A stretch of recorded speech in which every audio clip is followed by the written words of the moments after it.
Salut à tous les amis, j'espère que vous allez bien, ça fait longtemps, ça fait plaisir de vous retrouver sur ma chaîne YouTube, bienvenue à tous et je m'excuse, je tiens d'abord à m'excuser pour la longue absence, mais il m'est arrivé tellement de choses dans la vie personnelle, dans la vie professionnelle, euh, qui m'ont fait perdre le fil. Du coup, je pouvais pas trop m'occuper de ma chaîne YouTube, même si ça me tenait à cœur. J'étais toujours informé par rapport au Barça, bien sûr, par rapport aussi à ma chaîne YouTube, par rapport aux vidéos qui sortent, par rapport à toute l'actualité, mais je n'avais pas du tout le temps de faire une vidéo, faire le montage, la publier et ça plusieurs fois par semaine, surtout qu'en ce début de saison, fan du Barça que je suis, c'était très compliqué pour nous d'avoir envie de parler de cette équipe-là, mais là je reviens, on va discuter, on va un peu parler de ce Barça-là et ensuite je vais vous parler un peu de la composition face à Osasuna. A de suite.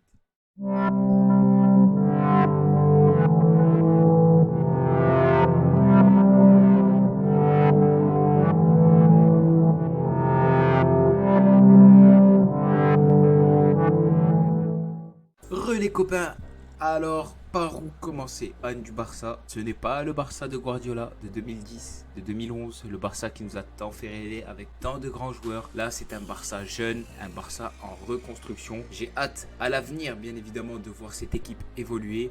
Mais on va se l'avouer, ce début de saison en tout cas, ça a été très compliqué pour nous de suivre tous les matchs, de regarder les matchs ennuyants. Pas très beau ce qu'on nous proposait en termes de jeu, en termes de qualité et en termes de but. Parce que le Barça s'est fait sortir de la Ligue des Champions avec seulement, je crois, 2 buts marqués pour je ne sais combien encaissés. En Liga, pareil, on était vraiment à la rue. C'était vraiment compliqué pour nous, fans du Barça, de parler de cette équipe. C'est un grand joueur qui est revenu, Xavi. Il est revenu à la maison. On a eu aussi des blessés qui sont revenus de blessures, qui ont fait évoluer l'équipe, qui ont amené beaucoup à l'équipe. Je pense à Dembélé, même s'il n'a pas renouvelé, mais je reviendrai sur son cas un peu plus tard. Je pense à Pedri. Pedri, quel génie. L'année dernière, quand je disais que Pedri me faisait beaucoup penser à Iniesta dans sa façon de bouger, de comprendre le jeu, de casser les lignes, tout ça, c'est un talent. C'est un talent. C'est un pur plaisir de voir Pedri jouer. C'est rare qu'il perde des ballons, c'est rare qu'il fasse le mauvais choix. C'est un pur plaisir. Et il était blessé aussi. Normal, il avait enchaîné énormément de matchs la saison dernière. Il a joué avec l'Espagne. Il a joué ensuite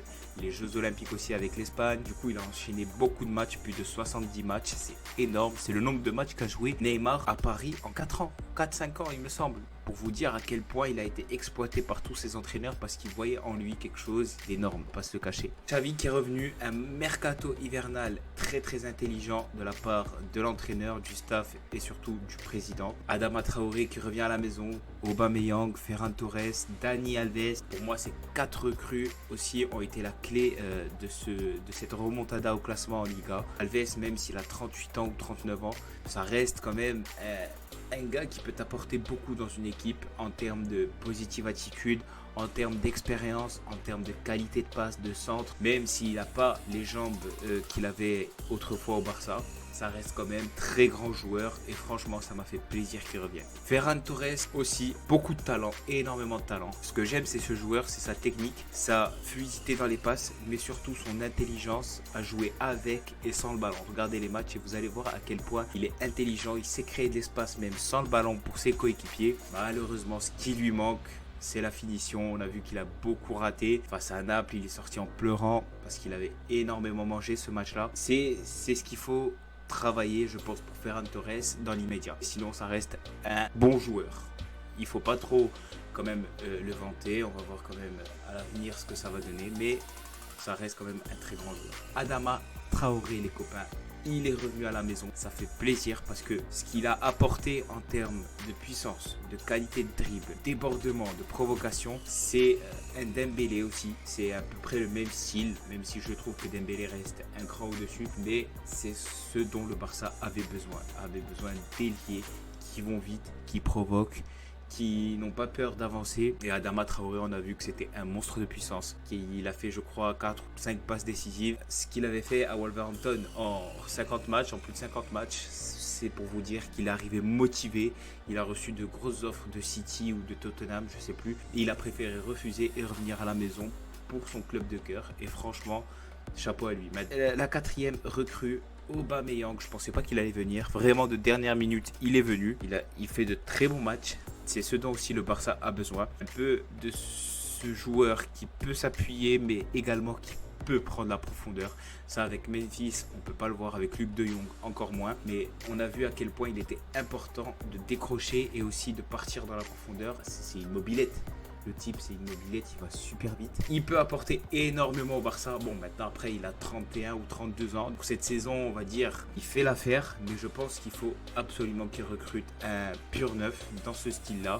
Il peut venir demander le ballon, décrocher, et il peut aussi aller en profondeur, on l'a vu aussi dans quelques matchs. Que dire d'autre? Par rapport à l'équipe en général, on a vu aussi des cracks qui se sont révélés cette saison avec Gavi, avec Nico, Araujo qui s'est affirmé. Déjà, je vous l'avais dit qu'Araujo c'était un futur Puyol. À mes yeux, le gars il lâche rien, il a un physique impressionnant, il a aussi des qualités de buteur. Il nous l'a prouvé, surtout il va très vite. Quand il est lancé, il va très vite. Quelques lacunes, balle au pied, mais sinon ça reste un joueur vraiment au top et le Barça veut le renouveler parce que il y a Paris qui est dessus, il y a Manchester qui est dessus aussi, donc c'est pour ça que absolument le renouveler. Il est jeune, c'est le futur de la défense avec Eric Garcia, mais je trouve que c'est pas du tout le même style. Eric Garcia, je le trouve plus comme un Piqué, quelqu'un de bon techniquement mais pas très agressif. Il va falloir que ça change à l'avenir.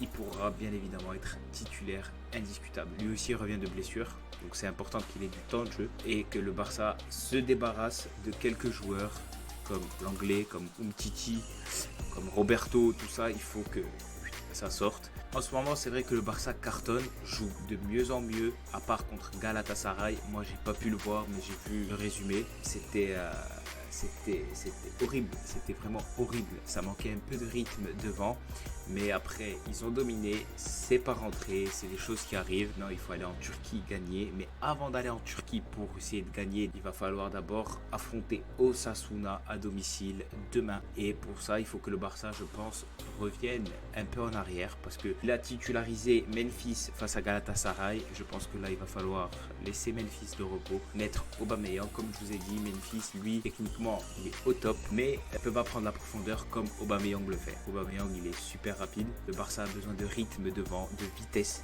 Il faut que ça aille vite. C'est pour ça que je vais vous donner ma composition et vous allez me dire en commentaire si ça vous plaît ou si ça vous plaît pas. Quelle composition vous auriez mis? Ter Stegen au cage, même si cette année il est un peu bof, on va se l'avouer, et ça reste le seul.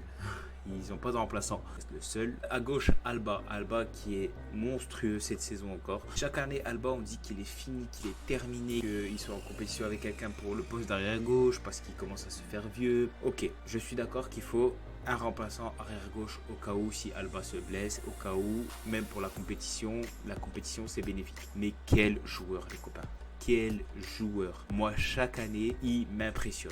Il monte, il va de l'avant, il est décisif, il marque, il fait des passes D, mais défensivement aussi, il est présent, il répond présent. C'est toujours la mobilette de ce couloir gauche. Pour moi, c'est l'arrière gauche de la Liga cette saison. Pour moi, personnellement, après, beaucoup vont dire ouais, il y en a d'autres, tout ça, bref. Mais pour moi, ça reste l'arrière gauche en Liga cette saison. Il est incroyable. Dans l'axe, je mettrai Piqué et Garcia.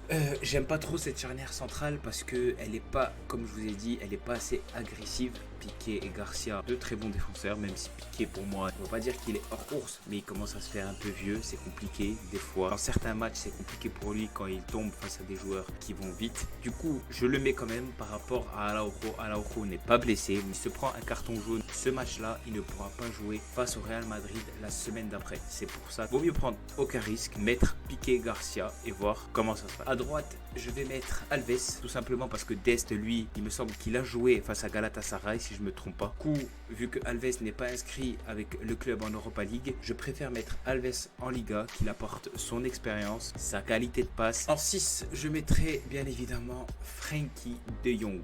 Tout simplement parce que je veux le voir dans cette position en 6. Je veux laisser Busquets au repos. Je préfère qu'il soit au repos et qu'il soit en forme pour le Real Madrid la semaine prochaine, pour qu'il soit aussi en forme pour Galatasaray au match retour.